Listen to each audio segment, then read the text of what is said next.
Hei, ce mai faceți, lume? Eu sunt Alex și atât și am decis să ne jucăm un joc on the chamber. Ia să vedem noi ce să facem pe aici. Deci, uite aici. Și, uite că nu-ți vin la cățit, muniție, sniper, scopul jocului de adunat cât mai multe puncte pentru victorie. Un sniper instant kill pentru a ieși. Așa. Deci era într-un fel de intro. Să vedem ce fel este. Și acum cred că trebuie să așteptăm.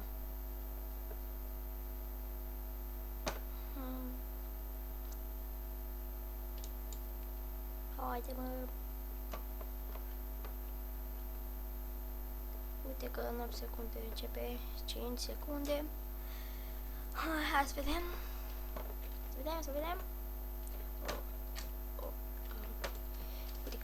Bang. Hai mă. Sabie de lemn. Un.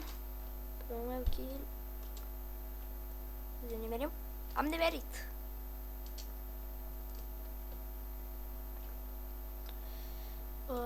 Și pe ăsta vedem dacă nu nimerim. E cam lag pe server. Și că pe România, ca de obicei, nu mai hacker.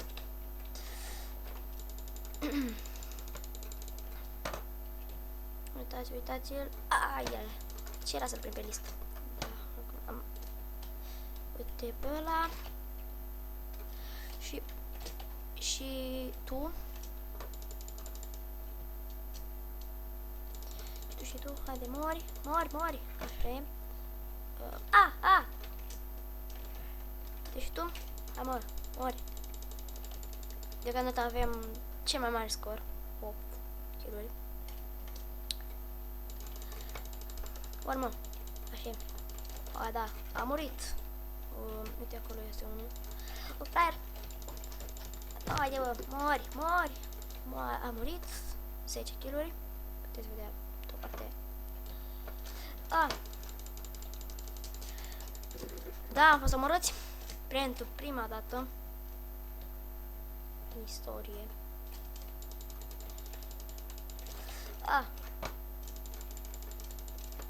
Am împins. Și de-aia n-am reușit să dau în el. 12 kill-uri. Hai să vedem și pe tine. Tu șmechere. Hai la. Uite-l, bă, ce hack. Frumos, uite-l. Frumos joc. Bine, da. Îmi trebuie la server în care să nu fie plin de hackeri. Uite. Bang. Și o să mă omoare. S-a auzit tocmai o petardă. Da, este tipul golanilor de pe afară să pocănească.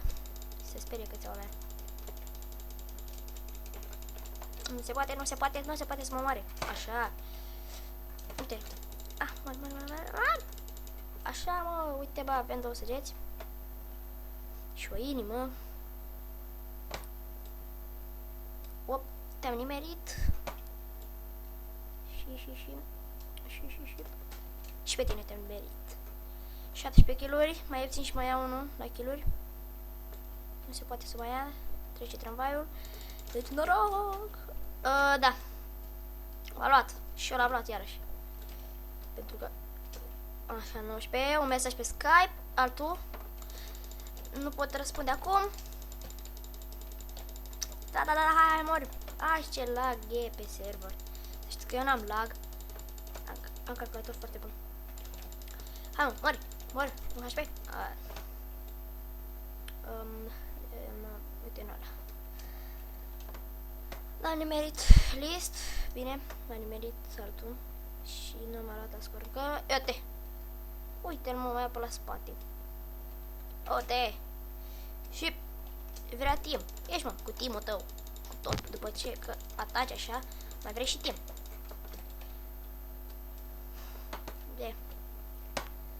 Aoleu, mesaj pe Skype, dar mai elevează rău cu mesajele pe Skype. 23 de kill-uri, cred că mai e puțin și terminăm acest joc. O, doamne. Nu, da, nu, coarcu, băiat rău. O, așa. O, da. 23 de kilori. O, a dat cineva mine. Mor tu, mă. Ce te dai tu mare? Jomo 25. Yay! Și am câștigat, după cum se vede aici. Da. 5 de kilori. Bine, sper că v-a plăcut acest episod. Eu am fost Alex și atât. Și vă zic, pa, pa!